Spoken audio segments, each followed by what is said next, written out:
I think the most appealing thing was like, in CS, obviously the esport was getting really big, the salaries are growing or whatever, and like, the players are getting more popular, but like the sort of social media presence wasn't nearly what it was like in Call of Duty or like even with content creators. And so that was like, I think one of the most different things coming in OpTic, especially going into the house, is like, I realized I wasn't going in to like just meet and interact with other esports players. It was like, actual content creators, influencers, and people that kind of knew their way around like the public side of things. Mm-hmm. So tell me, what happens? You walk in. What is your experience like? Obviously, it being a stranger going into a team that's already established and friendships have been established. Yeah. You're sort of like an outsider. Did you feel like an outsider, or did we do a good enough job to welcome you with open arms? I think you guys did a good enough job. At first, I was definitely like, I didn't want to be that like, the new game. There, people would like have animosity, like, okay, new game's coming in OpTic, because I mean, you guys were with Call of Duty and Halo for so long. Yeah. But then everyone was like super chill. It was pretty natural. I was honestly surprised how like friendly everyone was. But I guess that comes naturally with like people living in a house and being personalities and getting along so well. And then yeah, Nick kind of needed help with his computer, so that was like the first task I took up while I was there. not strats. We didn't have a meeting about how the team's going, what we should do as a team, what improvements we can do, where we're lacking, where the organization can help improve something. No. No, it was me sitting on a couch trying to recover from my hangover, and Nick sort of said, "Oh, you play with a computer? Yeah, you know how to build one? You know how to build one, obviously." And then was he with you the whole time, or did he just like dump all the parts on you and fucking? He was there sometimes to check in and sometimes off somewhere. Did he bring else, you water or a massage? Maybe he gave me water. He took me out for lunch afterwards, which is good. But it was more so like he asked me if I knew how to build a computer. I'm like, yeah, I've built one before, but I can't say I was like an expert at it. Yeah. So I was like, I'll try my best, follow some guys online, and it must have taken me 10 times longer than it should have.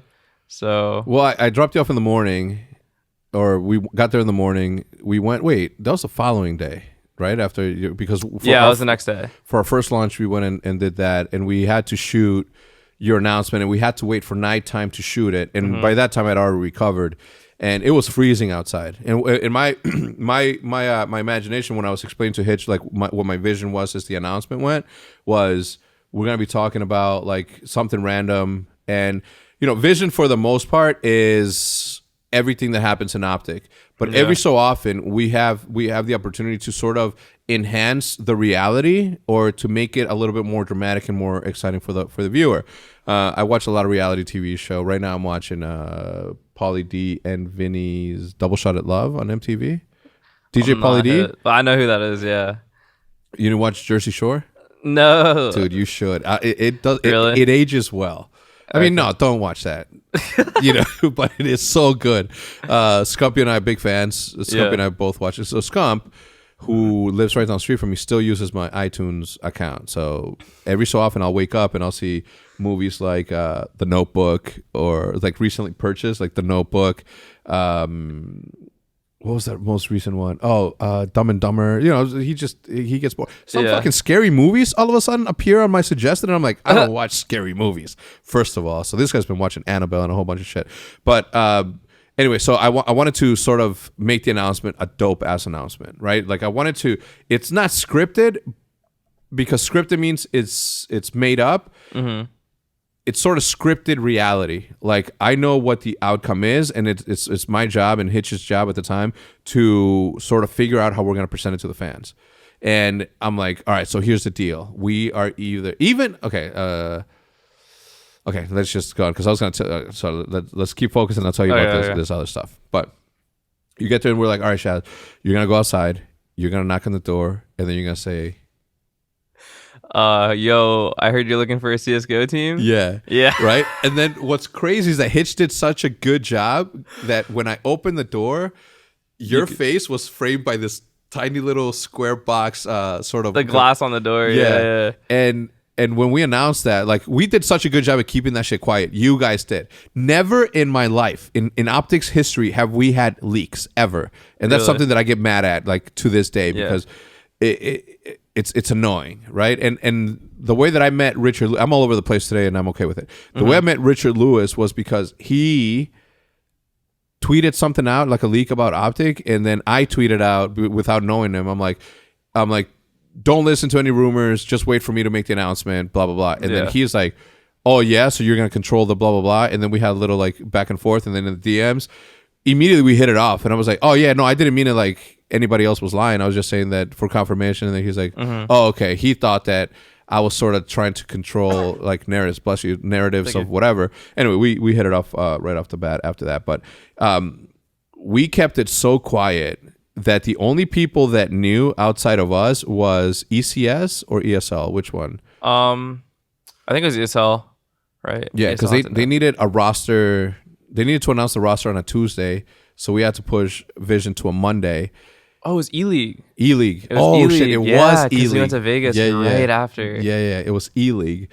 And I'm like, all right, cool. So what we're going to do is you're going to knock, we're going to that. And then immediately after we filmed that little segment, and it was like, I've never seen Mike Flamesword Chavez act ever in my life, but he did such a good job that I'm like, that whole segment was like amazing, because we were talking and I was sort of like having this conversation with him, and then I'm like ShahZaM's gonna knock, and I don't know, did Hitch give you the signal or somebody give you a signal? No, so this is my favorite part of it was that actually the knock from the door at the front of the house wasn't going to be loud enough, so we had Nick hide in the closet by the door, and he bangs on the closet door acting like it's me, so he hid in the closet right there that whole scene while I'm standing. So I don't know if Hitch gave him a signal, but that was pretty funny. That's crazy. I had completely forgot about that, because you're right, the doors were super I forgot about that. Yeah, so he was hiding in the closet during that whole scene. He was the one that actually knocked on the door. I was just standing outside waiting. Was it cold? Yeah, it was pretty cold. It was snowing there. It was snowing, and it was like already like 8 p.m. so it was super cold, and then I'm like what the fuck? I'm like it's 8 o'clock. I'm like, no one should be here. And then Flame's like, oh no, they found us. And I was like, nobody told him to say that. Like, he said that, and I'm just like, oh man, what a tank. So we go there, we knock, or we open the door. It's like, I heard you guys were looking for a Counter-Strike team. And then immediately when that goes live, like one of the people that I remember clearly is Mo. Mo was like, that's ShahZaM 1000%. No one's gonna tell me otherwise. That's 1000. Like, I recognize him like 100%. But Counter-Strike lit up. Counter-Strike lit up. I think we trended that day for the announcement, and I was like super hype about it, because immediately after that Vision episode, we had to do our interview about, you know, the announcement video, because that day E-League was going to announce the thing. But it was, to me, one of the coolest announcements that we've ever made. In that, one of the coolest announcements in all esports. Like, I don't think a lot of people take the time to make announcements cool at all. It was hype. Like, I think the way that we had that last bit of Vision come out with me knocking on the door, I remember when that came out, I was at the airport, and like people were speculating, and my phone started to blow up, and that was the first time I experienced like the OpTic social media. Like, I was like, oh my god, people were figuring it out, but I was like staying quiet. I was like not liking anything, like let people speculate. But it was hype. I remember that pretty well. I now wonder whether or not we should have like disguised your voice a little bit more. But you know, people are gonna find out immediately. But did you have notifications on, and that's what you're saying? Like, you're dude, I did not have like a big Twitter following or anything back then. I remember my phone just blowing up, and I couldn't like do anything on my phone. And I was like, okay, I gotta switch something. Yeah, that's literally insanity to me, because it's one of those situations where if one single leak said that, what was the team name before we picked you guys up?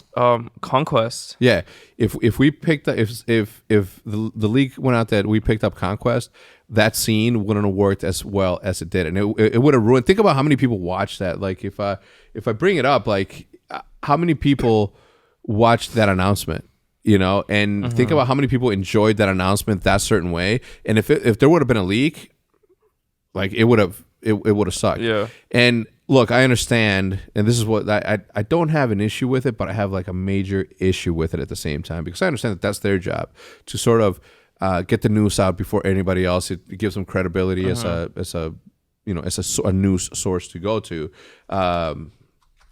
Interesting. Yes. So for me, it was one of the most nerve-wracking things, because I I wanted it to be like a cool announcement, because if it was a cool announcement, you guys were going to be showered with the love of the green wall, like the green wall knows how to do, and you did, like, immediately. Like we talked about it in the podcast I did with the Counter-Strike guys with Tarek. Yeah. That, you know, how many people like started following you guys. You know, some people saw 10,000 person follower increase in, I don't know, in a couple of hours. What did you see? Dude, something like that, yeah. I don't know. Within like the first month or two, I gained like 20,000 followers just on Twitter, which is pretty crazy. Like, it wasn't just that; it was like the interactions on your tweets too, the interactions on anything. It wasn't just the followers; it's like they were constantly on top of your stuff, liking your tweets, commenting. Yeah.